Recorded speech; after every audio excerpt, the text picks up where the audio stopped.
Consejero don Jorge Lamazza, le ofrezco la palabra.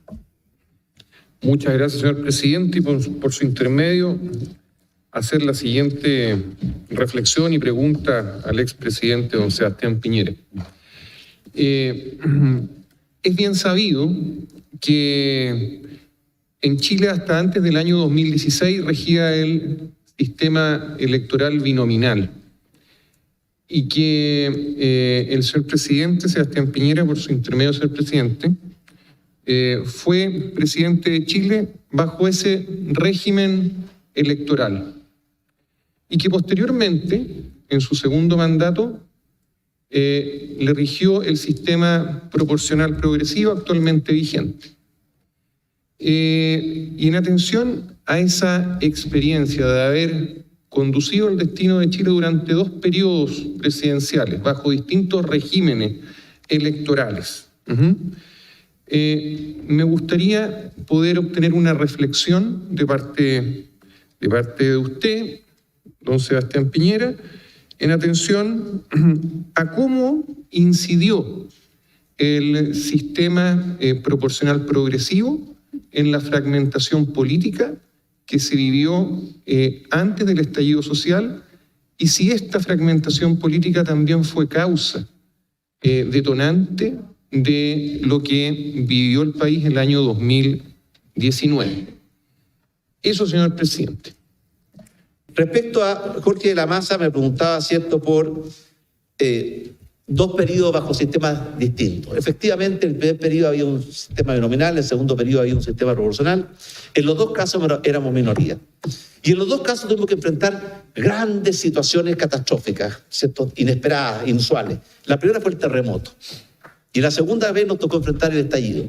La diferencia fundamental que yo sentí como presidente que en el terremoto había unidad del país, sin perjuicio de que por supuesto nos criticábamos y estábamos avanzando rápido, pero hubo una unidad del país para reconstruir lo que el terremoto había destruido, que era 1/3 de nuestro país.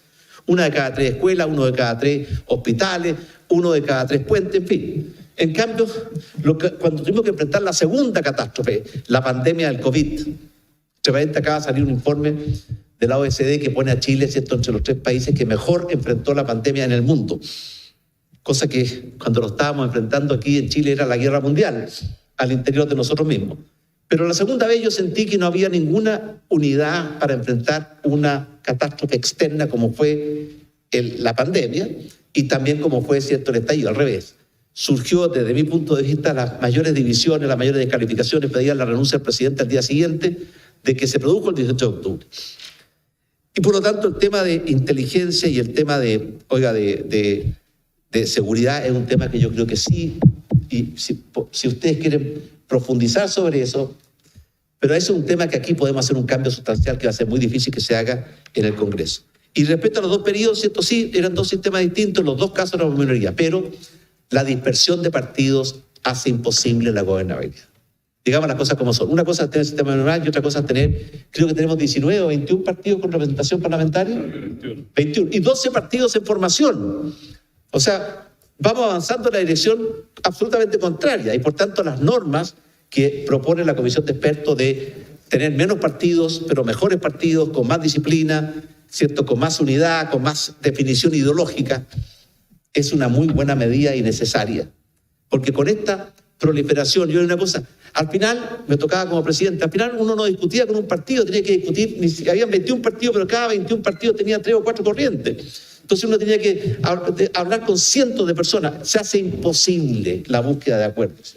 Y yo recuerdo cómo se lograban acuerdos cuando recuperamos la democracia en el año 90 de una forma mucho más leal, mucho más patriótica, mucho más fundada, en fin. Respecto a lo que planteaba, ¿cierto?, Carlos Recondo, cómo escuchar a la ciudadanía. Y también planteó el tema, ¿cierto?, de seguridad e inteligencia. Y además hay otro tema, la lucha contra la violencia, la delincuencia, el crimen organizado, no es solamente de un estamento. Aquí en Chile tenemos una cadena, una red. Están las policías, están los fiscales, están los jueces, está Gendarmería. Es como una cadena. Y basta con que un eslabón de la cadena no funcione para que la cadena entera deje de funcionar. Si usted tiene una cadena con un eslabón débil, la cadena es tan fuerte como el más débil de sus eslabones. Y hay muchas áreas débiles, sobre todo en la interconexión de un eslabón con otro. Por ejemplo, los fiscales dicen que la policía no trae, ¿cierto?, los antecedentes necesarios, ¿cierto? Y la policía dice que el fiscal no le ordena, y él el único que tiene la capacidad de conducir, no le ordena de cómo quiere que le entreguen la información. Entonces, la cantidad de reuniones de coordinación con Fiscalía, Poder Judicial, pero son instituciones cada una con su dinámica. Entonces, yo creo que en eso de mejorar el sistema, no solamente cada uno de sus eslabones, de mejorar el sistema es algo fundamental para poder combatir con mayor eficacia. Yo recuerdo que al principio del 18 de octubre, muchos fiscales no tenían muchas ganas de investigar. Y nosotros le entregábamos, me acuerdo con uno, y me decía, bueno, tráigame, no es mi tarea, es la suya investigar. Es la suya investigar. Bueno, y además hay una cosa que tenemos que decir. Los fiscales que están en las zonas calientes viven ahí, tienen sus hijos ahí, tienen su familia ahí. Uno me lo dijo a mí, presidente, usted se va mañana y yo me quedo aquí. Entonces también es cierto que si no tomamos el toro por las astas contra este crimen organizado, puede terminar destruyendo absolutamente nuestra sociedad como el cáncer. Y rápidamente, si uno no le pone atajo, puede transformarse en metástasis.